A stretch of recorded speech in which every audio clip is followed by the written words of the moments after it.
But Gabriela, doesn't it prove true when you talk about this movement that you're building, right? 30,000 organizations and individuals. That's change. That's shifting the culture. That's shifting paradigms. Previously on Resilience in Action. I think this is, to me, in some ways, where the tension between sort of living in the moment and planning, right? Because there is some sort of comfort in the planning, right? I can control that. I can wrap my arms around that, and it'll allow me to feel better about things. But also, on the flip side of that coin is we actually don't know, especially in this moment, what next week will bring or what next month. We don't know. We really don't know. From Prospera Labs, this is Resilience in Action, the story of how to unpack the ultimate superpower when it comes to adapting to a fast-changing environment. The story of how to bounce back stronger and stay away from digging yourself into a deeper hole. A story told from multiple perspectives, one angle at a time and over the course of this season. I am Gabriela Enrique. We are at episode 5. You probably heard episodes 1 to 4 because you received an email from me, or through our website at prosperalabs.org. Or maybe you came across it on social media. But if you haven't, stop. Go back to the beginning. We are telling this story in order, the story of how to unlock the power of resilience. So, to pick up where we left off, in the last episode, you heard about the importance of supporting the collective healing work that is required to get us through this moment. We learned that in order to dismantle structural racism, it is critical to connect to global movements. The threat of racism and the insidiousness of white supremacy is a threat to justice everywhere. By connecting to global movements, leaders in the fight for racial equity can draw strength, share resources, and bear witness to shared struggles and trauma. Not a lot of people are courageous enough to talk about the trauma that comes from working in the front lines of social change. And let me tell you something, I've seen trauma and experienced trauma firsthand. It is just so healing and resilience-inducing when we find somebody that is there to just listen to our experience. Not rush and try to fix it, but just listen. If you've experienced this, you know what I'm talking about. And I guess we can say by now, isn't it such a powerful experience of resilience building? By the end of this episode, you will have a better sense of how to use resilience in action. And by resilience in action this time, I mean from the business perspective. In this episode, we will take a look at resilience in action when it comes to refocusing and reorienting a portfolio of companies to do good. Daniel Martinez Valle is the CEO of Orbia, a purpose-led company that aspires to advance life around the world by tackling some of the world's biggest existential challenges, from water scarcity and food security to rapid urbanization and human health and well-being. In February 2018, Daniel was appointed CEO of Orbia after having served as CEO of Caluz, Orbia's holding company. At Caluz, Daniel played an instrumental role in supporting the company's global expansion. Before Caluz, Daniel served as a worldwide strategy and planning director at Cisco, where he played a key role in fueling the company's $5 billion investment in Mexico. Daniel holds a bachelor's degree in economics from ITAM, a diploma in economics from the London School of Economics, and an MBA from the Stanford University Graduate School of Business. Let's hear what he has to say. We could think about resilience from a human perspective. We can think about resilience from a business perspective or an organizational perspective. We can think about resilience from a materials perspective. I guess from a human perspective, which is the most relevant thing in this discussion and in any discussion, I see resilience as something that enables us as individuals to be able to regain our shape, regain our energy, regain our purpose, regain our passion when things really get tough. When we are challenged on all of these fronts, you were talking about low levels of energy, when our energy levels go down, people and individuals who have that capacity to go back to their optimal level of energy, to go back to their optimal level of being purpose-driven, and to go back to their optimal level of all the things that make them do ordinary things in an extraordinary way, or to actually be able to do extraordinary things. That's what I define as resilience. The next question that I'll ask you has a bias. My bias, my background is in economics, and so I have a bias towards productivity. Mm-hmm. And sometimes resilience is not always about staying productive or being productive. While we hope we could stay that way, is there a compass in order to know whether we're being effectively resilient? So the answer is definitely yes. And it has to do with whatever semantics you use, whether you use the word success, whether you use the word productivity, whether you use the word efficiency. My way of answering that question, which is actually a very good question, is think of your life as a long life in terms of numbers of years. Let me talk in my own terms, how I define my life as successful or not successful, productive or not productive, is if I'm 99 years old and I can turn back and see what I've done over a 99-year period, if that happens, when that happens, and if I can say at that point in time, at least one life has breathed easier because I lived, then I was successful.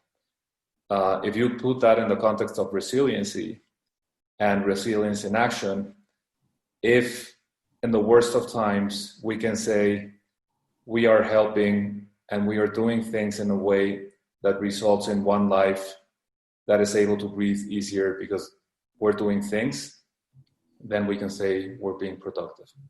How would you encourage, what would you say in terms of when we're subject to this very immediate mindset, how can we expand that? Or what's the risk of not expanding it?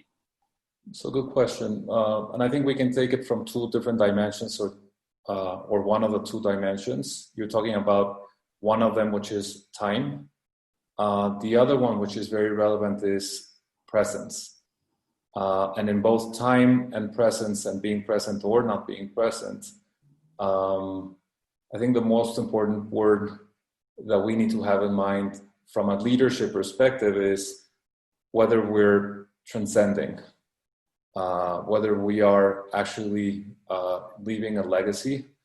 And one of the best definitions of a good leader is if and when I'm gone, and that may happen tomorrow, that may happen 50 years from now. And if that happens, and when that happens, people start asking themselves, oh my God, why are we doing things in the way he wanted things to be done? And we're actually being very effective or very productive or very successful without his leadership being there physically. That's when we can say that that leader was a very good leader, was an extraordinary leader, because it doesn't matter if that happened in a 50-year period or if that happened in one day. When people say we're doing things in the way in which he wanted things to be done, because that made sense and that was purpose-driven, and because in our case, we're advancing life around the world without him, he was a good leader. So the presence or the awareness of our limitations and that we can die tomorrow, do you think that's helpful? Absolutely. It's if you are able to understand that we are here for a relatively short period of time, that we have an opportunity, and some people may think of this as a responsibility to transcend and to leave a legacy and to leave the world a little bit better to what we found when we realized how it was. I think that in a way has to do with having an impact regardless of the time dimension and regardless of the physical dimension. And that's what leaders do. The good ones. Real leaders. So it seems to me that from what I'm hearing, there's sort of some sort of limitation between when it comes to, again, the long view and what's keeping leaders right now from building resilient systems, from being resilient themselves in terms of how they see their role of either service or being it for themselves in a way. I'm thinking in particular of the COVID responses that, in different countries that we've seen some ones are better than others. And while I was listening to you bringing up the death aspect of it, I know you are interacting with communities from all around the world. I don't know if you're familiar with this quote of Guillermo del Toro. He was asked, why was he so good at storytelling? And his answer was, because I'm Mexican. And then people wouldn't understand why it was. And then he mentioned that the fact that he appreciated death as his Mexican identity allows him to stay more in touch in the contrast between the light and the darkness. And so keep a long view in terms of his career and keep going in the midst of chaos. So I find it very interesting that you brought that up, and I'm wondering if that makes you think that could give you a different perspective on time, on resiliency, on purpose, on how you live. Absolutely, yes. And I mean, I don't want to get too philosophical here, but there's many aspects, many dimensions, and many ways of understanding death. It can do, and it may be related to the traditional definition of death, but not necessarily. If you think that things are finite, you can actually end up concluding that they're not finite, because that has to do when transcendence starts to kick in the equation. And if I'm working in a specific organization, and if I think of my role as something that is finite, regardless of physical death, I may have a different view of timing. I may have a different view of what legacy and transcendence means. And I may make choices, and life is about choices. I may make choices in a different way. It's interesting. I do believe that storytelling is one of the most powerful human tools. There's this guy from Uruguay, Galeano, who used to say that human beings, and I fundamentally agree with him, human beings are not formed by cells or molecules. We're conformed by stories. And that also has to do with being able to transcend. Stories transcend physical life. Yeah. And that's why they're so powerful. If we manage to get the stories told. Exactly. A good story is always managed to be told generation after generation. That's what makes it a good story. So you're giving me a very good segue to the second section of our conversation. Since stories are so powerful, they can be helpful or unhelpful. They can allow us to flourish and thrive, or they can limit us. They can make us more polarized. They can make us engage from a place of hate or from a place of faith and hope and trust. Given that you spend a lot of your time spreading the word and just clarifying and sharing your vision with networks of other CEOs, but also with entrepreneurs, I'm wondering, what are your thoughts on the mythical aspects of resilience that we should be debunking, that you're finding are not helpful for our advancement? So I want to say that there's aspects of the word resilience that are not helpful. I think it may have to do more with the fact that we're not using epic stories to make sure that people understand what resilience is all about.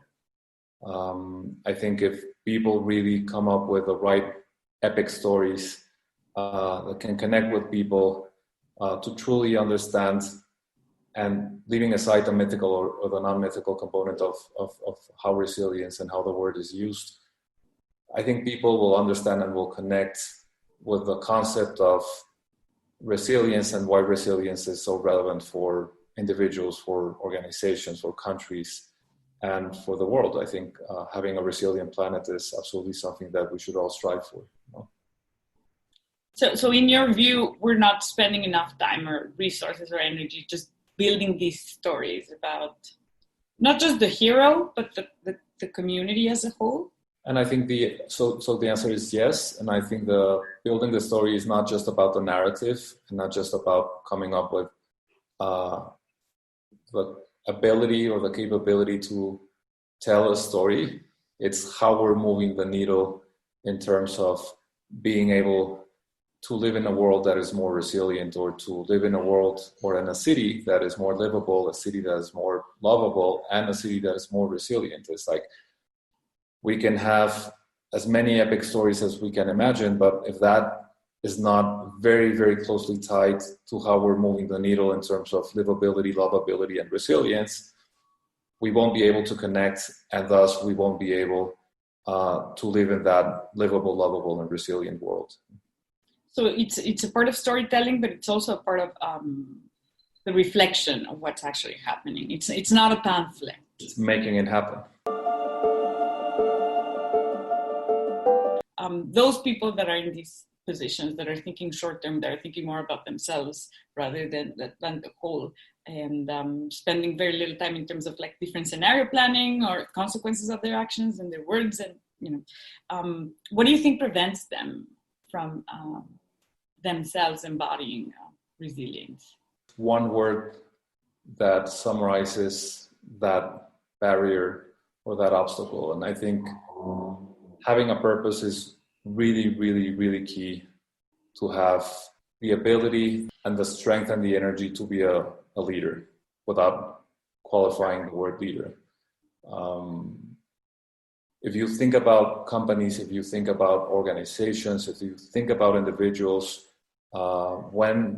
let's take the example of a private company. If a company is only thinking about profits, and if that company creates a culture in which you ask any of the employees or any of the leaders that are part of that company, why do you exist as an organization conformed by human beings? And the answer is either I don't know, or we're here to make money.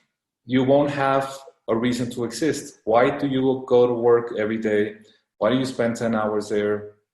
Why do you dedicate most of your very productive years of your life to something that doesn't really have a true reason behind it? Why do you go to work? If the answer is because I'm saving lives, because I'm advancing life around the world, because I'm shaping the future of digital communities, then there's a purpose. If there's a purpose, then there will be a fertile ground for leadership. We hear purpose, or for those of us that have been in the impact sector for long enough, we've been hearing purpose since forever. And yet when we approach companies, when we approach governments, when we approach international organizations, the purpose part is more of a just word aspect, or more of the things that they say in their conferences or press releases, and rather than how they live it. In your experience, how does purpose really make a difference? So there's a huge difference between having a purpose statement, which I describe as having a poster on the wall that has a nice, very elegantly wordsmith sentence or couple of sentences. All the companies can do that. Having a purpose, a real purpose, means having every single one of your employees or your community members truly understanding and embracing the fundamental reason why you exist as an organization. Why do you exist? And it doesn't have to do only with profits. It has to do with why you go to work every day, or why you spend many of the hours of your productive life in that organization. How is that different from having a purpose statement written on the walls? Because that is a true North Star of every single choice from a capital allocation perspective, i.e. how much money I spend, how much money I invest, and how I get the money to invest and to spend. From a people allocation perspective, where do I allocate people, where do I need people, and where do I probably not need people. And thirdly, from a risk mitigation or risk management perspective, how much risk am I willing to tolerate and assume? All those three things have to do with your purpose as an organization or as an individual. Life is about choices, and how we spend our days is how we spend our lives. If we spend our days making the right choices using that North Star, in our case of, are we advancing life around the world by building this new business? If the answer is yes, then we're closer to being able to fulfill our purpose. If all of these decisions and all of these daily choices are not fundamentally marked by that North Star, which is the true purpose of an organization, then it's just a few words on the wall. So let me just try to paraphrase. So what I'm hearing you say is that purpose is like some sort of lenses that allow you to make wiser choices and allow you to lead not only your day, your week, your month, probably your life. Is that it? Okay, it's a lens, it's a compass, or it's a North Star. And it can be all of the above. Or all of the above. Okay. Let me just challenge you a little bit. There's this, it seems to me, there's this very heavy stigma around purpose and around its usefulness. Mm-hmm. So what would you say, how would you say it's been having such a clear purpose, and even going further so you call Orbia a purpose-led company. Mm-hmm. Let's see, I'm going to stand from a position where I'm just an outcome person, OKR, KPIs. I think of the whole, like more abstract concepts as like not very useful. And then plus I attach the purpose thing with these millennials. Mm-hmm. So why millennials? Why do you need to be telling millennials to just have, come up with some broader things? Why do you have to explain that? It's their job. So I'd love to hear from your experience. Why have you found it useful? So let me give you a very simple example, and hopefully it'll be very clear. So if we want to advance life around the world, we have to have the right play to win strategy, in which we make strategic choices that will take us there. And that is reflected in a very, very tangible way in what we call our impact mark. It's not a logo, it's an impact mark.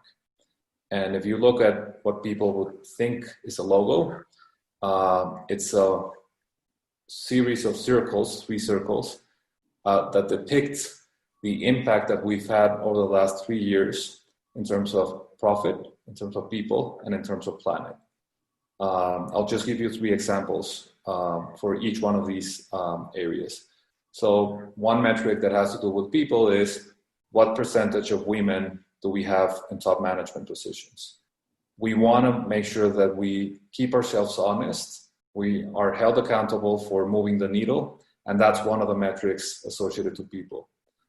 In terms of profit, key metric for us, return on invested capital.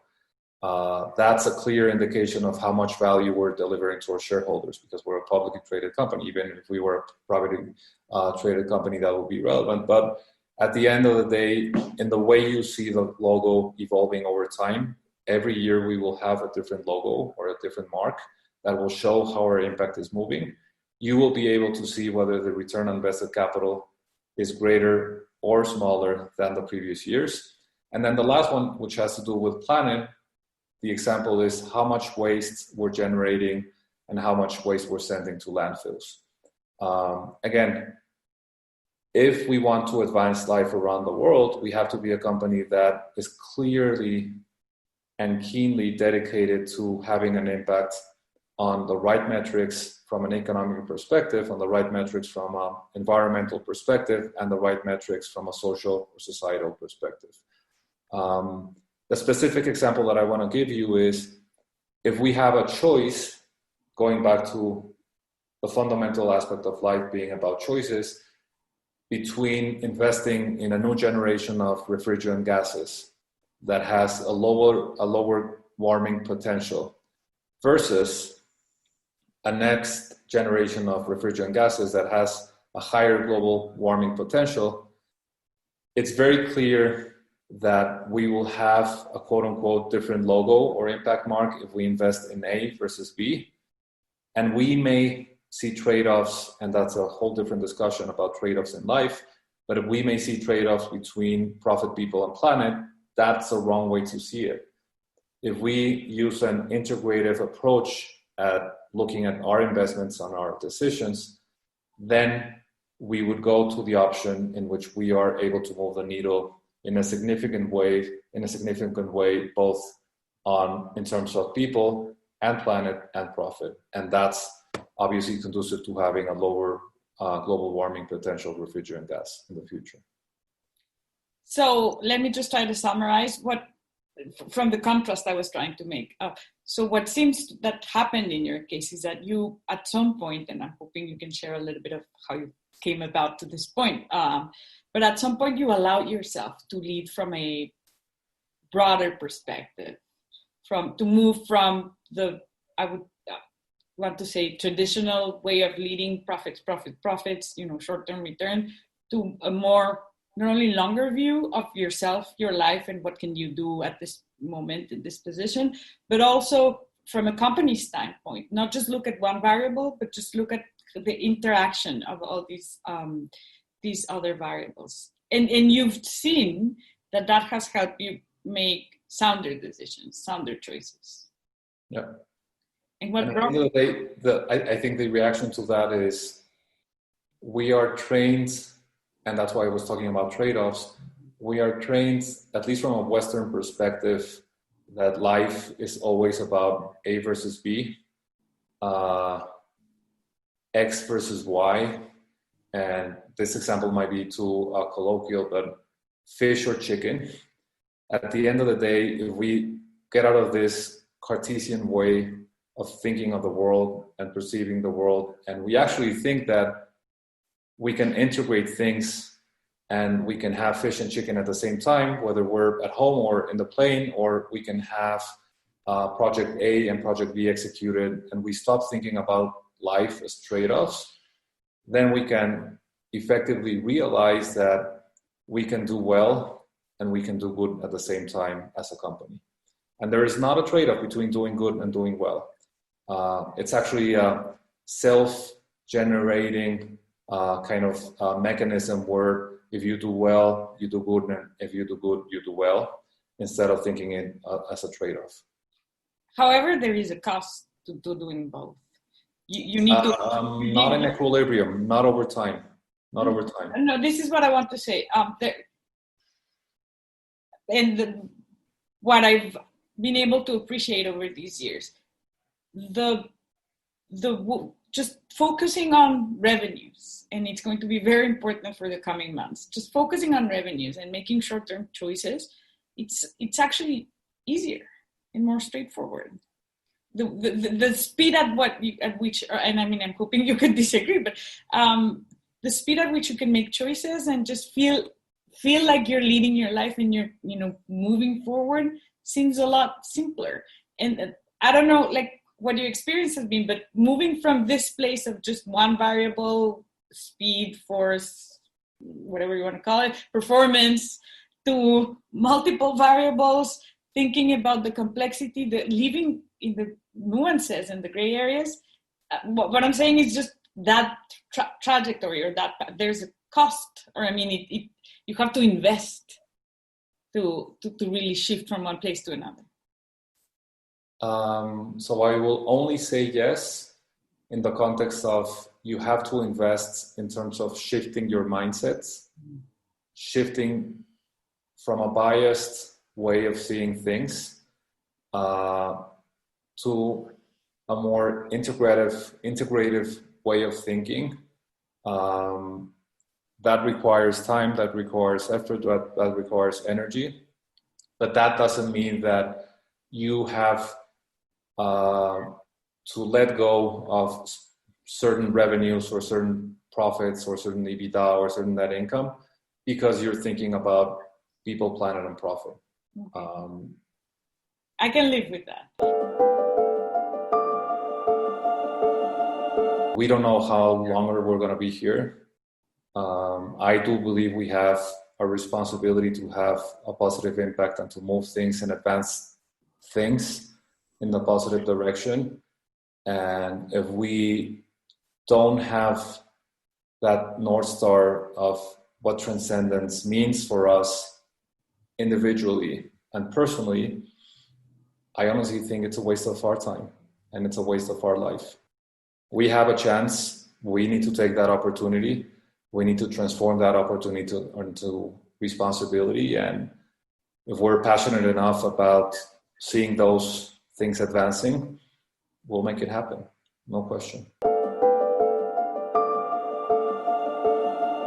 I think a very relevant question is, we are living very difficult times on many angles. Obviously from a sanitary, from a health perspective, from an economic perspective, from a political perspective, from a thought leadership perspective. I think we really need to understand what resilience means in this context, in which there will be significant choices that will be made by certain parts of the world, and there will be wrong choices by other parts of the world that will be made. What does that mean from a polarization perspective? What does that mean from creating an even bigger divide? What does that mean from a regional perspective in terms of US, LATAM, Asia, China, Africa? And what does that mean for us from a personal and professional perspective? I think that we're at a crossroads in which, if we don't show the right level of resilience, and if we don't move from thought leadership to action, we can see a world that will be very different to the world that we want our children and our grandchildren to live in. And it's a matter of months, not a matter of years. So this is what I'm starting to get from these conversations. It seems that developing our resilience muscles requires active reframing, refocusing, and reorienting. It also seems that being resilient and staying resilient goes way beyond the individual sphere.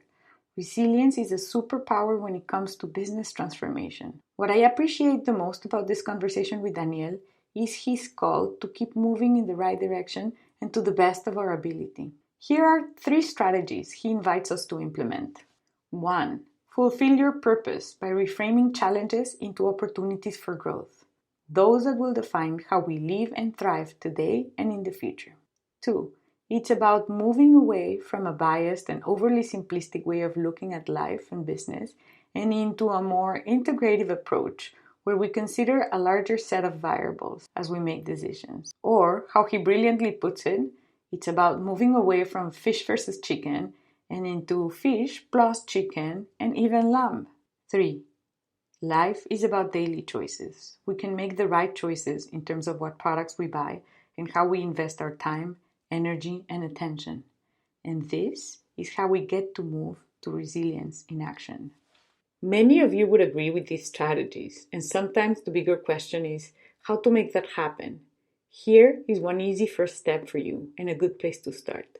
We are facilitating a new kind of program, Purpose in Action, which is like putting on your oxygen mask and getting a precise compass as you move forward. This free program will provide a surge of energy and clarity to lead through a tumultuous season. It is designed to help leaders refocus, reorient, reconnect, build inner resilience and purpose for the challenging days yet to come.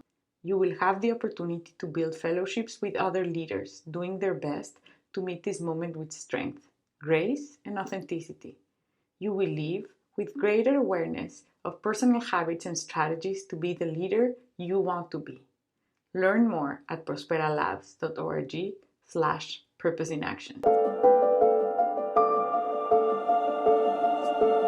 Coming up next on Resilience in Action. Now, leading our lives from a place of resilience in action and learning how to see challenges as opportunities for growth is easier said than done. Big shocker, I know. I don't know about you, but I keep wondering if somebody has an easy and straightforward recipe we can all just follow. Or at least, for all of us that are passionate about data and crunching numbers, wouldn't it be great to have a set of measurement instruments that can objectively tell us if we are bouncing back stronger or digging ourselves into a deeper hole? I can't fathom why leaders put themselves at risk by not equipping themselves with some metrics that can offer a better sense of direction. To Daniel's credit, though, he does measure his progress on the many components of his purpose-driven transformation. Maybe his approach is the technicality that proves the effectiveness of resilience and purpose. But what if there's more? As we move into our next episode, let me just say this. Nothing could have prepared me for what I was about to stumble upon. Resilience in Action is produced by Paulina Ramos, Julie Chavez, and me. Emily Cohen is our production and operations manager. Maureen Villaseñor is our editorial advisor. Editing help from Nancy Fuentes. Fact-checking by Karina Fregoso. Our theme music is composed by Nick Sandler. Scoring music by Nick and Mark Villanueva, who also mixed our programs. Our website, where you can listen to all our episodes of this season, ask questions, and sign up to get updates from our work, prosperalabs.org. Resilience in Action is a production of Prospera Labs, accelerating leadership across the globe. Thanks for listening. Until next time.